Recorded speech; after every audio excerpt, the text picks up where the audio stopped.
Piyal agro and ফিশের পক্ষ থেকে আপনাদের সবাইকে স্বাগতম। আজ নতুন এবং খুব সুন্দর একটি অসাধারণ ভিডিও নিয়ে আপনাদের মাঝে হাজির হয়েছি। আমাদের প্রতিনিয়ত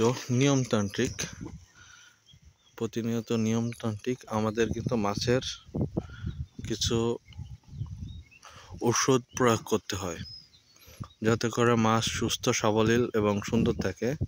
দেখেন, আমার ওষুধ প্রয়োগ করার জন্য আমার লোক অলরেডি নিচেই গেছে। দেখেন মাছের কি অবস্থা শুরু করে দিছে, দেখতে পারলেন এর আগের ভিডিও, একটু আগেই কিছু সেকেন্ড আগে দেখলে বলেন যে মাছ লাফালাফি শুরু করে দিচ্ছে। দেখেন পুরো পানি উলট পালট করে দিচ্ছে, এখানে পর্যাপ্ত মাছ রয়েছে।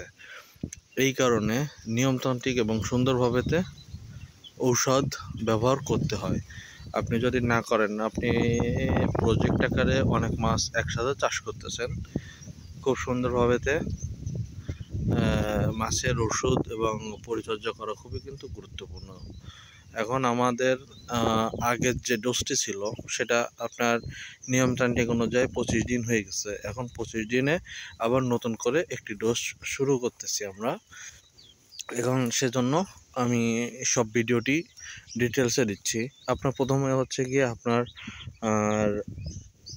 গিয়ে মাছের কোনো সমস্যা আছে কিনা, মাছ পরীক্ষা করতে হয়। আমি সেটা আপনাকে অবশ্যই দেখাইনি, এই নিয়ে একটা ভিডিও অবশ্যই আমি করব যে মাছে কি সমস্যাগুলো, হুকুন পোকা কিংবা অন্য যে সুতলি পোকা, যে পোকাগুলো হয় মাছের, আর এগুলো এতটাই ক্ষতিকর যে আস্তে আস্তে এই মাছগুলো কিন্তু মারা যায়। দেখেন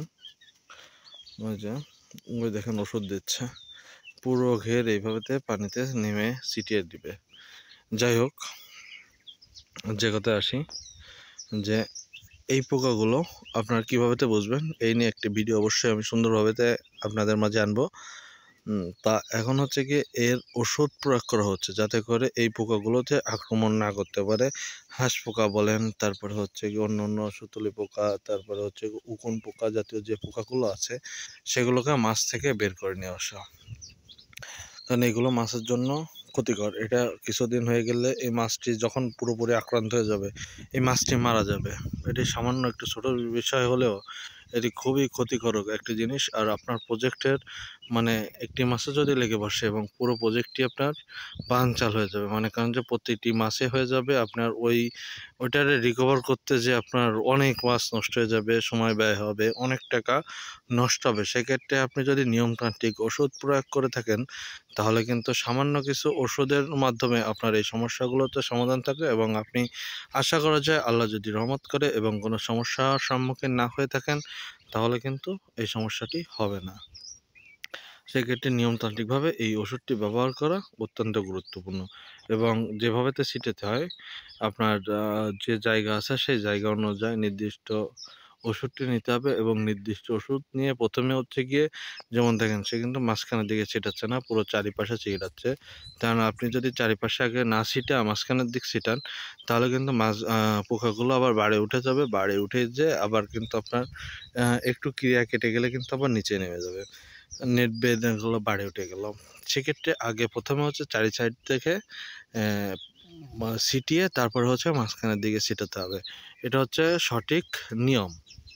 এই নিয়ম অনুযায়ী এই ওষুধগুলো প্রয়োগ করতে হবে যাতে করে আপনার খুব সুবিধা হয়ে থাকে। আমার ওই সাইডে আরও রয়েছে, ওই সাইডে যাচ্ছে আরও রয়েছে।